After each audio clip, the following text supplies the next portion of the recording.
I used to be invisible. Not in the dramatic, poetic way people like to romanticize. I mean, truly invisible. The kind where you speak and people nod without really hearing you. The kind where you exist in the background of your own life. And the worst part, he was one of them. Adrian Cole, the kind of man people turn to look at twice. And then again, just to be sure. Controlled, intentional. The kind of presence that didn't ask for attention. It claimed it. And me? I had mastered the opposite. "Morning, Adrian," I said one day in the elevator, forcing a brightness I didn't feel. He glanced at me, brief, polite, forgettable. "Morning." That was it. By the time the doors opened, he was already gone, and somehow I felt smaller than when I walked in. "You let people ignore you." I turned sharply. Mrs. Delaney stood there, watching me like she'd been waiting her whole life to say that. "That's not fair," I said. "It's accurate," she replied calmly. "You shrink, you soften, you disappear before anyone has the chance to see you."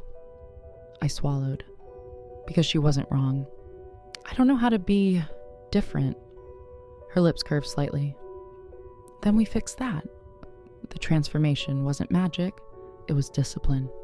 "Shoulders back," she'd say. "Stop apologizing with your body. Speak like you believe yourself. Look people in the eye. Hold it. Let them feel you're there."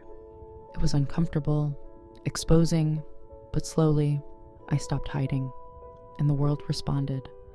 The first time Adrian really saw me, it wasn't dramatic. It was a meeting. I spoke, and this time I didn't rush or dilute my words. I finished, and the room went still. Then, that's exactly the direction we should take. Adrian, looking at me, not through me. At me. Something shifted.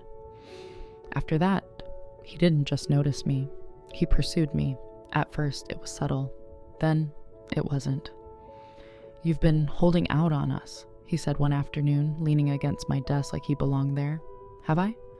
Confidence like that doesn't just appear overnight. I met his gaze evenly. "Maybe you just weren't paying attention before." That hit, and instead of brushing it off, he smiled, slow, interested. "Then I'll correct that," he said, and he did. Adrian didn't flirt like other men. He decided. "You're having lunch with me," he said the next day. "That doesn't sound like a question." "It's not." I raised an eyebrow. "Bold."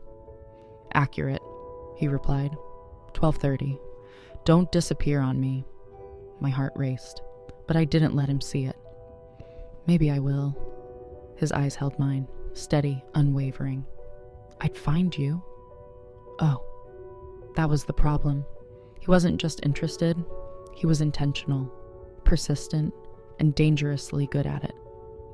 "You've been watching me," I said one evening when he fell into step beside me as I left work.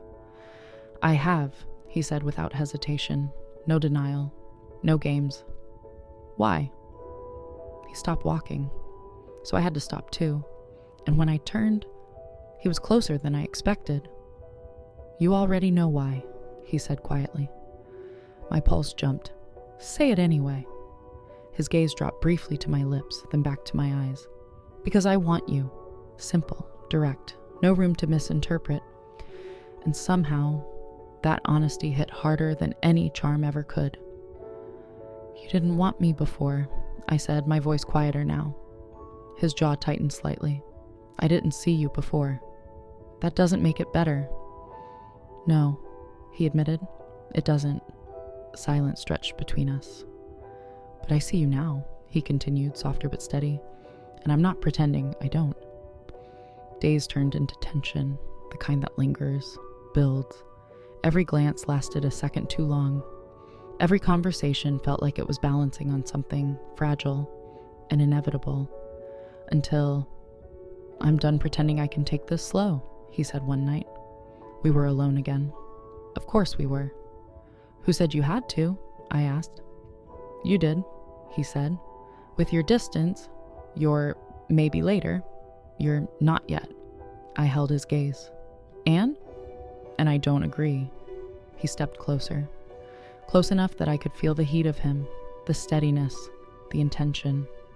"You're not someone I want eventually," he said, voice low. "You're someone I want now." My breath caught. "And what if I walk away?" I whispered. His eyes didn't waver. "Then I let you," he said. "But I won't lie about what I feel while you're still standing here." And that broke something open in me, because he wasn't chasing lightly. He wasn't curious anymore. He was sure. "Adrian," I started, but I didn't even know what I was going to say, because suddenly words felt unnecessary. He looked at me like he was waiting for permission, not to want me, but to act on it. And for the first time, I didn't step back. That was all it took. His hand came up, slow, deliberate, fingers brushing my jaw, tilting my face just enough. "Tell me to stop," he murmured. I didn't. I couldn't.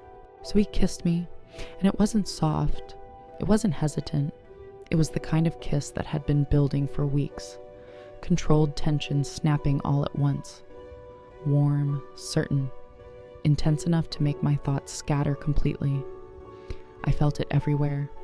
The pull, the heat, the undeniable truth of it. Like he wasn't guessing anymore, like he knew. And for a moment, I forgot every reason I had to hold back. When he pulled away, just slightly, his forehead rested against mine. "Still think I don't want you?" he asked quietly. I swallowed.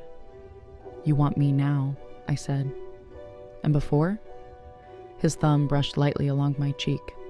I was an idiot before. I let out a breath that felt like it had been trapped in my chest for months. "That's not exactly reassuring."